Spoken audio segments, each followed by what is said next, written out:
Hello, this is Gang, welcome back to my channel if you've already been here. If not, hi, I'm Hedge. This is my channel and this is the making of my first ever lookbook. And I thought I'd make one of these, not the lookbooks, but the making of, because I kind of want to know what people think when they make lookbooks or certain videos. What is their whole design agenda? What went wrong? How does this all work? What are the rules for lookbooks? I actually tried to find out. Didn't work. Because all I get when I search for lookbook how-to or something, I get what equipment that people use and not how long they make each outfit or anything. And that was actually what I wanted to know, because it would be very awkward if it were too long or too short. Or how does this work? Do you include detailed shots of all the accessories of the shoes? What? I have no idea. So the only person I've seen so far who actually does something like that is the Closet Historian, which I will link somewhere here, who builds whole sets and actually repaints them and things like that each time she makes a lookbook. And I absolutely value that, because those are insights that I mean, YouTube is full of theatrics, and I kind of want to know how the theatrics work, how the scenery works, how the costume design basically works for lookbooks, because they are, they're staged. Lookbooks aren't exactly, how's that called? A lookbook is something that you plan, and that is something that I'm really curious about. And so I thought, hey, okay, here's at least the insight into mine. I'm basically going to comment this real time and then we'll see. I actually wanted to include why I built the outfits, how I built them, but I don't think we have time for this time, but I'll definitely do that for another lookbook. The jacket was actually the first thing that I made. Sadly, I did not document the making of the wings of the patches. Not only did it take a while to paint them, but also these were the different designs that I actually drew for them. I actually had 5 designs. These are 4 of them. And then this is the design we ended up with. I wanted these very baroque Puto wings.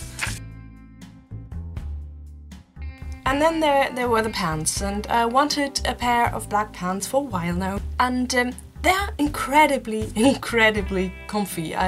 This was such thrifting luck, because I usually hate shopping for pants, and I decided to put the heart on while I had the thing on, because the placement isn't exactly in the middle, but it is in the middle when my knee is in the pants. And the other side I wanted to be striped, and I first tried to tape and then just paint on the white stripes, and it didn't work. Taping off things and then basically stenciling over them usually doesn't work. It always gets blotchy. I'm really good at the whole painting thing, and then this is the one thing that always goes wrong. And so I painted over the white stripes and then just taped it off again and painted on black stripes. I'll see how that holds up in the wash, but it should actually work.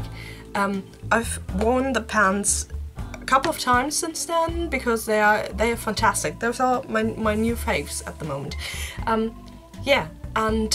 I think the most important trick when it came to this whole pants situation is using a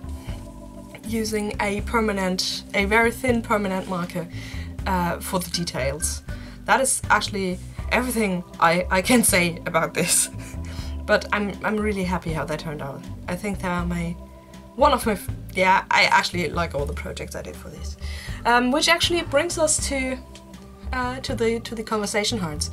I don't even know anymore where I got the hearts from. They were from the thrift store at some point, and I had them around for a while. I painted them with acrylics and then actually got a reference picture of conversation hearts for the font they used, because I didn't just want to use my own handwriting, because I wanted them to very much look like that, and this is why I actually got a red marker.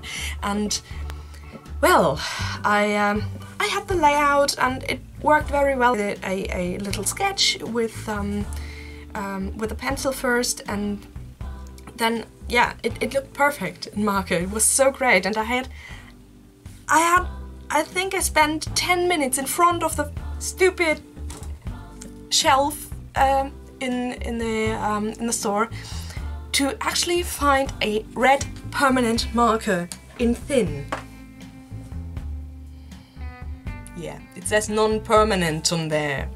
I really tried. I looked for quite a while, and then I decided to actually spray it with a clear finish, and try to make it non-smearing, and well, they bled out a tiny bit, but I'm okay with that because the original conversation hearts aren't as pristine as they look on the packaging most of the time. They usually have those tiny bleeds from the food dye that they actually fill in the writing, the text with.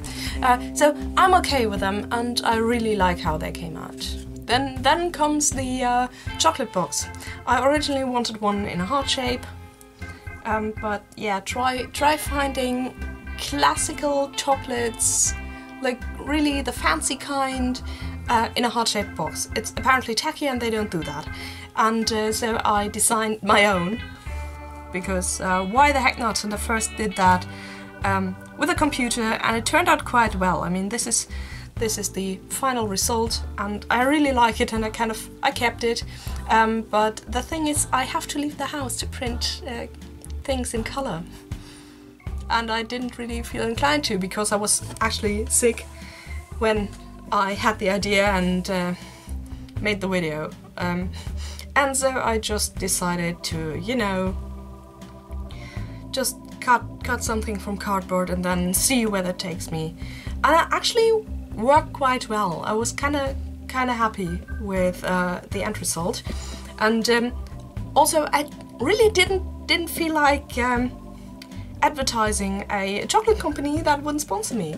I mean, I could have just, you know, taken the normal chocolate box, but I didn't. The fun thing about the whole thing is that the cardstock I used for the banner on the box and the box cover itself is the same, with the same paint on it. And that was really fun, because I had this red cardstock lying around, and then the box looked incredibly boring and a bit empty, and so I decided to draw on a few thistles, because I have a brand, and yeah, I'm actually very pleased how this turned out for a rather spontaneous thing, and yeah, I was a bit sad that I couldn't use the extremely kitschy Victorian ephemera version, but in the end it all turned out well. And I mean, get yourself a lookbook theme which enables you to munch on chocolates while you film it.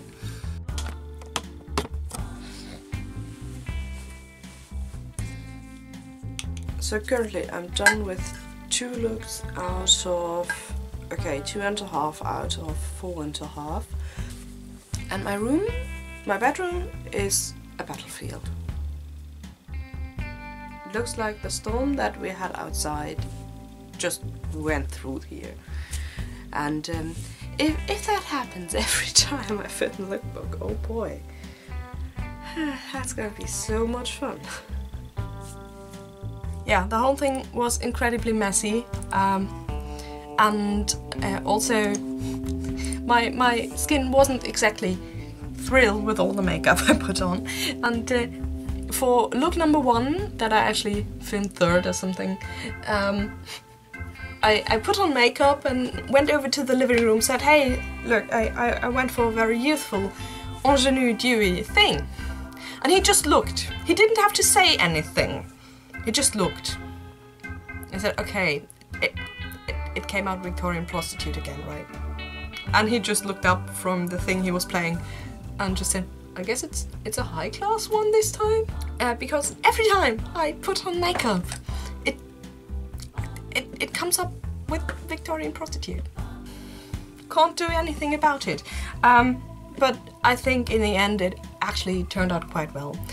I'm so incredibly thankful for the feedback I've gotten so far, because this was really scary for me.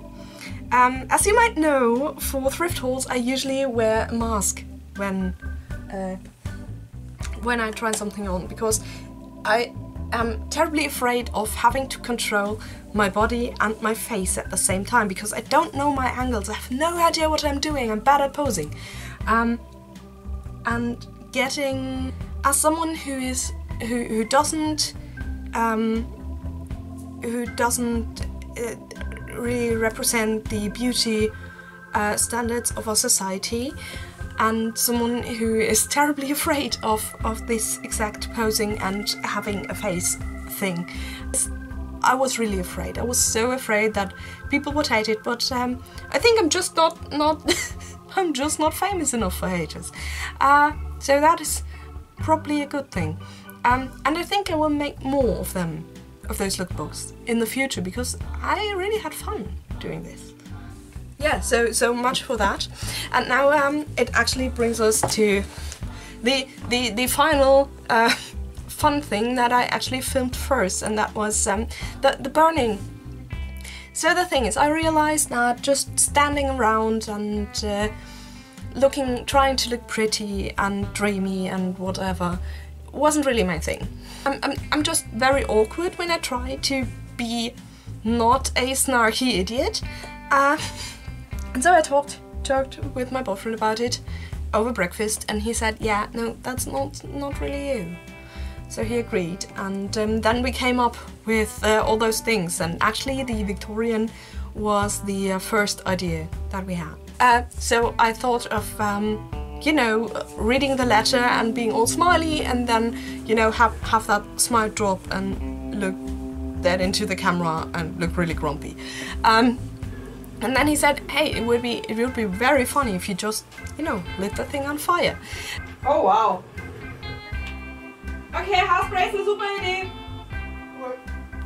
Yeah, that actually worked quite well, and it was really fun to make. Irgendwas, womit ich das brennende Papier unter Wasser drücken kann, ist auch eine super Idee.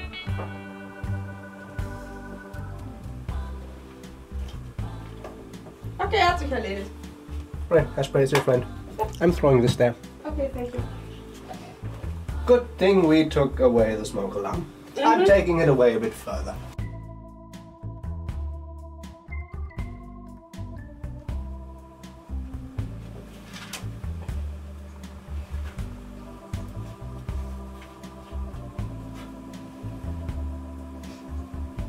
And then that thing happened. To my absolute fucking horror, I just realized that I forgot to press record on one of the looks. Like, wow. Luckily, it was the one that I filmed first, which was the Victorian one, and I had to rehearse that because of the burning, because I needed to know if that worked. And that basically just saved me, because you wouldn't actually know that this was just a rehearsal if you didn't know that I actually hand wrote the letter for burning, and you can't really see that it's not the letter that it's meant to be. It's just some scrap paper. Oh wow. You can't imagine my horror when I mean it's absolute first world horror, but you can't imagine my horror when I sat there and was like, oh shit, this is still the wrong paper. And I know that the envelope shouldn't fall in this place in the actual clip. Yeah. So that happened. I had to spray the whole paper with hairspray so that it would light up properly. So that the pyrotechnics basically worked. And I rehearsed that without the envelope because that wasn't crucial, because that wouldn't burn anyway. And so I'm really glad I at some point decided to rehearse the shot with the envelope so that I knew where to put it and what to do with it, and this is why we actually have this shot. But yeah, that is kind of hilarious. I decided to read you the letter that I wrote for this look because, I mean, I don't want to have written it in vain, and it is kind of stupid because I just wrote whatever came to my mind. I could have just written lorem ipsum all over, but I didn't go for that. So here's that masterpiece that sadly didn't make it to the actual video. Lorem ipsum. Dolus et amit, but under pressure I seal up the cracks for more durability. Rana rupta et bos. It's not messy, it's informal. Caloris ice cream. With my latest conquest, I tend to go for chocolate ice cream with ruby gem dust rainbow sprinkles. About halfway, I still get stressed out dreams about biology exams. You're going to light this on fire anyway, aren't you? I hope for the sake of your smoke detector that you've got a bucket of water nearby. This may hurt your tender heart, but we're out of sandpaper and you might have to improve with safety pins. Like, oh boy, there's a lot to unpack there. Concerning future incidents, we agree on watermelon ballistics to be tested at the castle walls instead of the walk-in freezer of Anthony's Corsican Bistro. You will regret it if you don't admit the failings of Nietzsche as a pastry chef. I mean, his weird obsession with the abyss side, his cream pat a la Plato is indeed something to write home about. Am I really writing 2 pages of very random stuff just to burn it later? Let's bite me, Merrick Ben and Boterham. Je suis désolée, je suis un sandwich. You have been, are, and will always be the queen of my heart, but quite frankly, my dear, I don't give a Wonderland Tea Party seat change. Smooth, isn't it? Best regards, I'm also basically breaking up with you via text, Friedrich von Ilderasch. So yeah, that was really, really fun, and I don't think every lookbook that I'll do will have these weird things in between, like munching on a fake flower, because well, that thing tasted so bad. So I don't think every one of my lookbooks will have that, but for lookbooks that I have to film aside and that I can't really tell a story with a decent scenery, that might actually happen again. Because I mean, if I have a bucolic scenery that I can flounce through, or you know, have a castle that I can climb or anything, and then I might actually not have to do this, but just a boring backdrop isn't. Nah. Yeah, so thank you so much for watching, and I hope you kind of liked the insights or the production notes for my first ever lookbook. That will not be the last, because it was fun, even though it was chaotic. But I think I learned a lot. And yeah, I'll see you all next time. Bye!